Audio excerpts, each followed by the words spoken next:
Hi friends, welcome to Shamee's kitchen. എല്ലാവർക്കും സുഖമാണല്ലോ.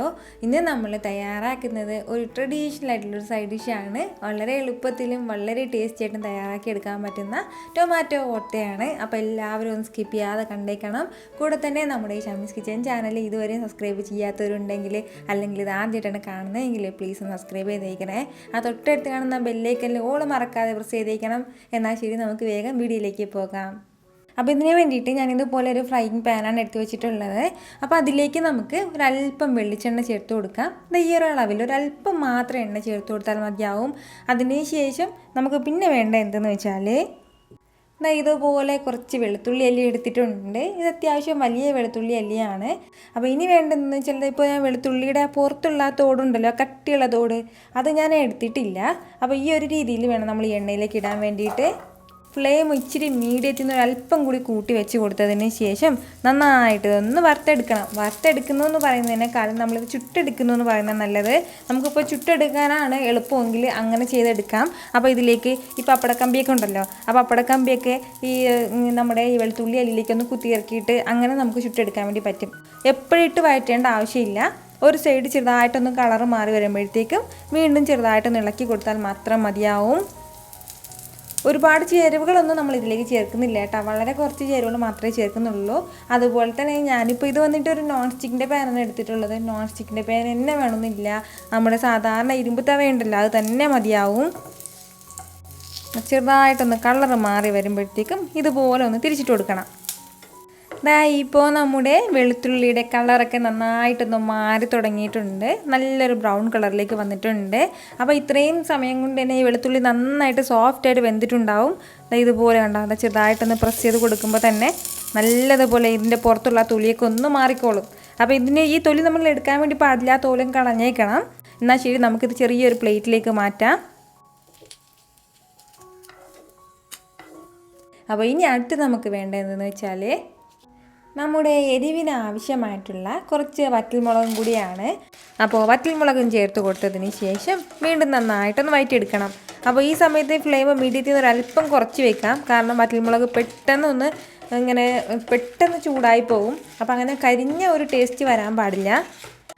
ഇപ്പോൾ നമ്മൾ ചേർത്ത് കൊടുത്ത വറ്റൽമുളക് നന്നായിട്ടൊന്ന് ഫ്രൈ ആയിട്ട് കിട്ടിയിട്ടുണ്ട്. നല്ലതുപോലെ ഒന്ന് കളറൊക്കെ മാറിയിട്ട് നമ്മൾ ചെറുതായിട്ടൊന്ന് തണുത്തതിന് ശേഷം കൈ വെച്ചിട്ടൊന്ന് പൊടിച്ചെടുക്കുമ്പോൾ നല്ലതുപോലെ പൊടിഞ്ഞ് കിട്ടുന്ന ആ ഒരു രീതിയിൽ നന്നായിട്ട് ഒന്ന് ചൂടായിട്ട് കിട്ടിയിട്ടുണ്ട്. അപ്പോൾ ഇത്രയും ആയിക്കഴിഞ്ഞാൽ ഇത് നമുക്കൊരു പ്ലേറ്റിലേക്ക് മാറ്റാം. അപ്പോൾ പ്രത്യേകം ശ്രദ്ധിക്കേണ്ട കാര്യം, നമുക്ക് ഈ വറ്റൽമുളകിൽ തയ്യാറാക്കി എടുക്കാൻ പറ്റുള്ളൂ, അല്ലാതെ നമുക്കിതിലേക്ക് മുളക് പൊടി ചേർക്കാൻ വേണ്ടി പറ്റില്ല. എങ്കിൽ പിന്നെ ആ ടേസ്റ്റ് അങ്ങനെ മാറിപ്പോകും കേട്ടോ. അതിൻ്റെ പേരിൽ വറ്റൽമുളക് തന്നെ ഉറപ്പായിട്ട് എടുത്തേക്കാം.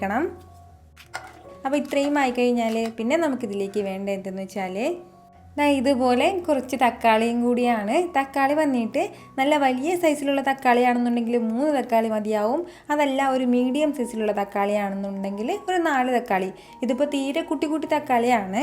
അപ്പോൾ ഇത് വന്നിട്ട് നമുക്ക് നേരെ ഇതുപോലെ രണ്ടായിട്ട് ഞാൻ കട്ട് ചെയ്ത് എടുത്തിട്ടുണ്ട്. ഇതുപോലെ രണ്ടായിട്ട് കട്ട് ചെയ്ത തക്കാളി നമുക്കിതിലേക്കൊന്ന് കമഴ്ത്തി വയ്ക്കാം.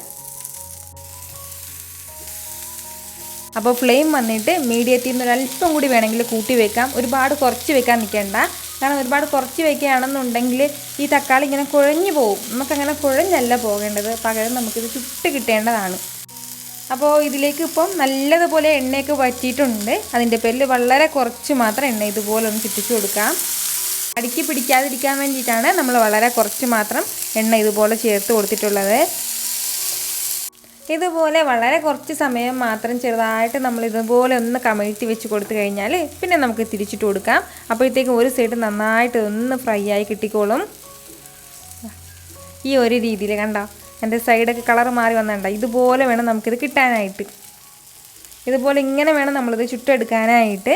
അതല്ലാന്നുണ്ടെങ്കിൽ ഞാൻ പറഞ്ഞതുപോലെ നേരിട്ട് തന്നെ നമുക്കിത് കനലിൽ വെച്ചിട്ടോ, അല്ലാന്നുണ്ടെങ്കിൽ നമുക്ക് ഗ്യാസ് അടുപ്പിന് പുറത്തേക്ക് തന്നെ ഒരു ഗ്രില്ല് വെച്ചിട്ട് നമ്മൾ ചുട്ടെടുക്കില്ലേ, അങ്ങനെ വേണമെന്നുണ്ടെങ്കിൽ അങ്ങനെയും ചെയ്തെടുക്കാം. ഇതുപോലെ എല്ലാം ഒന്ന് തിരിച്ചിട്ട് കൊടുത്തു കഴിഞ്ഞാൽ പിന്നെ നമുക്കിതിലേക്ക് ഒരു കാര്യം കൂടി ആവശ്യമായിട്ടുണ്ട്.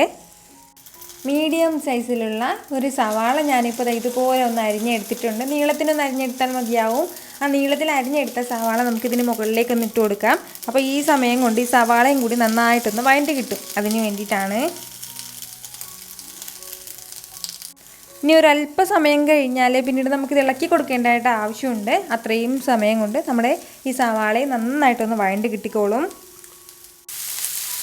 ഇപ്പോൾ നമ്മൾ തിരിച്ചിട്ടിട്ട് ഏകദേശം ഒരു 30 സെക്കൻഡോളം ആയിട്ടുണ്ട്. ഇത്രയും സമയം കൊണ്ട് തക്കാളിയുടെ ഒരു സൈഡ് കൂടി നന്നായിട്ടൊന്ന് ചൂടായിട്ട് വന്നിട്ടുണ്ടാവും. ഇനി നമുക്കിത് ഇളക്കി കൊടുക്കാം.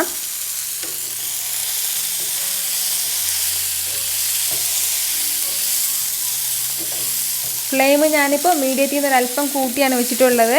അങ്ങനെ ഫ്ലെയിം തീരെ കുറച്ച് വെച്ചിട്ട് നമ്മൾ തയ്യാറാക്കി എടുക്കാൻ പാടില്ല, എങ്കിൽ പിന്നെ ഇതെല്ലാം കൂടി കുഴഞ്ഞു പോകും. നമുക്കങ്ങനെ കുഴഞ്ഞല്ല ഇത് കിട്ടേണ്ടത്. ഇപ്പോൾ നമ്മുടെ തക്കാളിയും അതുപോലെ തന്നെ സവാള എല്ലാം നന്നായിട്ടൊന്ന് വെന്ത് കിട്ടിയിട്ടുണ്ട്. അപ്പോൾ ഈ ഒരു രീതിയിൽ വേണം നമുക്കിത് കിട്ടാനായിട്ട്. നമ്മുടെ സവാളയുടെ കളറൊക്കെ മാറിയിട്ടുണ്ട്, അതുപോലെ തന്നെ തക്കാളിയും നന്നായിട്ട് വെന്തിട്ടുണ്ട് കേട്ടോ. ഇതുപോലെ ചെറുതായിട്ടൊന്ന് പ്രസ് ചെയ്ത് കൊടുക്കുമ്പോൾ തന്നെ നന്നായിട്ടത് ജ്യൂസി ആയിട്ട് വരും. അപ്പോൾ ഈ ഒരു രീതിയിൽ വേണം നമുക്കിത് കിട്ടാനായിട്ട്. പിന്നെ നമ്മുടെ തക്കാളിക്ക് പുറത്തുള്ള പുറത്തുള്ള ആ ഒരു സ്കിന്നുണ്ടല്ലോ, ഇത് നമുക്ക് ആവശ്യമില്ല കേട്ടോ. അപ്പോൾ ഇത് നമ്മൾ എടുത്ത് മാറ്റണം. ഇതിലേക്ക് നമുക്ക് ആവശ്യമായിട്ടില്ല. ഇതുപോലെ ചെറുതായിട്ടൊന്ന് പ്രസ് ചെയ്ത് എടുക്കുമ്പോൾ തന്നെ അതങ്ങ് വന്നോളും. ഈ ഒരു രീതിയിൽ ഇത് നമുക്ക് ആവശ്യമില്ല, ഇത് മാറ്റി വയ്ക്കണം. എല്ലാം കൂടി ഇതുപോലെ ഒന്ന് വഴറ്റിയെടുത്ത് കഴിഞ്ഞാൽ പിന്നെ നമുക്ക് വേണ്ടതെന്ന് വെച്ചാൽ ഇതുപോലെ ചെറിയൊരു ബൗൾ എടുത്തതിന് ശേഷം ആ ബൗളിലേക്ക് നമ്മൾ നേരത്തെ വഴറ്റിയെടുത്ത് മാറ്റി വെച്ചിരിക്കുന്ന നമ്മുടെ സവാളയും തക്കാളിയും ചേർത്ത് കൊടുക്കാം. അപ്പോൾ ഈ തക്കാളിയുടെ പുറത്തുള്ള തോലൊക്കെ ഒന്ന് മാറ്റിയിട്ടുണ്ട് ഞാൻ. ഇതിപ്പോൾ നന്നായിട്ട് ചൂടൊന്ന് മാറിയിട്ടുണ്ട്, എന്നുവെച്ചാൽ നല്ലതുപോലെ തണുത്തിട്ടില്ല, ആ തിളയ്ക്കുന്ന ആ ഒരു ചൂട് മാറിയിട്ടുണ്ട്. അപ്പോൾ അത് നമുക്കൊരു ബൗളിലേക്ക് ചേർത്ത് കൊടുക്കാം. പിന്നെ ഇതിലേക്ക് നമ്മൾ നേരത്തെ മാറ്റി വെച്ചിരുന്ന നമ്മുടെ വെളുത്തുള്ളി അല്ലി, അപ്പോൾ വെളുത്തുള്ളി അല്ലിയുടെ പുറത്തുള്ള തൊലിയൊക്കെ മാറ്റിയിട്ടുണ്ട്. എന്നിട്ട് ഇതുപോലെ എടുത്തിട്ടുണ്ട്, അതുകൂടി നമുക്ക് ഇതിലേക്ക് ചേർക്കാം. പിന്നെ നമുക്ക് ഇതിലേക്ക് നമ്മൾ നേരത്തെ ഇതുപോലെ വറുത്ത് മാറ്റി വെച്ചിരുന്ന നമ്മുടെ വറ്റൽമുളകും കൂടിയാണ്.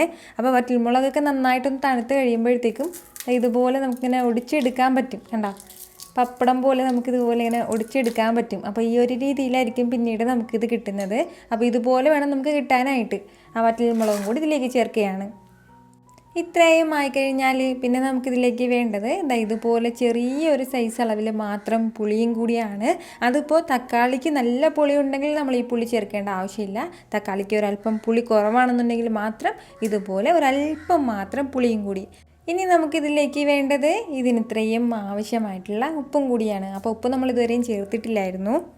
ഇത്രയും ആയിക്കഴിഞ്ഞാൽ പിന്നെ വേണ്ടത് ഇത് നന്നായിട്ട് നമ്മൾ ഒന്ന് സ്മാഷ് ചെയ്തെടുക്കണം. നല്ലതുപോലെ ഇതൊന്ന് ഉടച്ചെടുക്കണം. അപ്പോൾ ഉടച്ചെടുക്കുന്നത് വന്നിട്ട് ഒന്നുകിൽ കൈ വെച്ചിട്ട് ഉടച്ചെടുക്കാം, അല്ലാന്നുണ്ടെങ്കിൽ ഇതുപോലെ എന്തെങ്കിലും സ്മാഷർ ഉണ്ടെങ്കിൽ അത് വെച്ചിട്ട് നല്ലതുപോലെ ഒന്ന് പ്രസ് ചെയ്ത് കൊടുത്താൽ മതിയാവും. ഇതുപോലെ നമ്മളിപ്പോൾ നന്നായിട്ട് ഒന്ന് മിക്സ് ചെയ്തെടുത്തിട്ടുണ്ട്.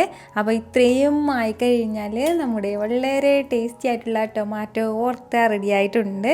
നിങ്ങൾക്ക് കാണുമ്പോൾ തന്നെ അറിയാമല്ലോ ഇതെന്ത് മാത്രം ടേസ്റ്റി ആയിട്ടുള്ളതായിരിക്കും എന്ന്. അപ്പോൾ നമ്മൾ ചേർത്തിട്ടുള്ള പുളിയെല്ലാം വളരെ കറക്റ്റായിട്ടുണ്ടായിരുന്നു. വളരെ ടേസ്റ്റി ആയിട്ടാണ് കേട്ടോ നമുക്കിത് കിട്ടുന്നത്. ഇത് വന്നിട്ട് നമുക്ക് ദോശയുടെ കൂടെയും അതുപോലെ തന്നെ അപ്പത്തിൻ്റെ, ഞാൻ നേരത്തെ പറഞ്ഞതുപോലെ എന്തിൻ്റെ കൂടെ വേണമെങ്കിലും നമുക്ക് എന്തിൻ്റെ കൂടെയൊക്കെ സൈഡായിട്ട് വെച്ച് കഴിക്കാം. പിന്നെ അതുപോലെ തന്നെ കപ്പയുടെ കൂടെയൊക്കെ നല്ല ബെസ്റ്റ് കോമ്പിനേഷനാണ് കേട്ടോ. ഇതിൽ നിന്നൊരല്പം മാത്രം മതിയാവും. അപ്പോൾ ഉറപ്പായിട്ട് നിങ്ങളൊന്ന് തയ്യാറാക്കി നോക്കണം. ട്രൈ ചെയ്ത് നോക്കിയതിന് ശേഷം അതിൻ്റെ ഫീഡ്ബാക്ക് എനിക്ക് മറക്കാതെ ഒന്ന് അറിയിക്കുകയും വേണം. കാരണം നിങ്ങളുടെ ഫീഡ്ബാക്ക് കാണുമ്പോഴായിരിക്കും അത് മറ്റുള്ളവർക്കൊന്നും തയ്യാറാക്കി നോക്കാനുള്ളൊരു പ്രചോദനം ഉണ്ടാവുന്നത്. അപ്പോൾ ഈ വീഡിയോ നിങ്ങൾക്ക് ഇഷ്ടമായിട്ടുണ്ടെന്നാണ് എൻ്റെ വിശ്വാസം. ഇഷ്ടമായാൽ ഇതൊന്ന് ലൈക്ക് ചെയ്തേക്കണം. കൂടെ തന്നെ ഇത് മറ്റുള്ളവരും കാണുമെന്ന് ആഗ്രഹിക്കുന്നുണ്ടെങ്കിൽ നിങ്ങളുടെ ഫ്രണ്ട്സിനും ഫാമിലിക്കും എല്ലാവർക്കും ഒന്ന് ഷെയർ ചെയ്ത് കൊടുക്കാനും മറക്കരുത്. വീണ്ടും നല്ല ഉഷാറ് വീഡിയോ ആയിട്ട് ഞാൻ വരുന്നതായിരിക്കും. അതുവരേക്കും എല്ലാവരും ഹാപ്പി ആയിട്ടിരിക്കുക, സന്തോഷമായിട്ടിരിക്കുക, എല്ലാവരും സേഫ് ആയിട്ടിരിക്കണം. Take care friends.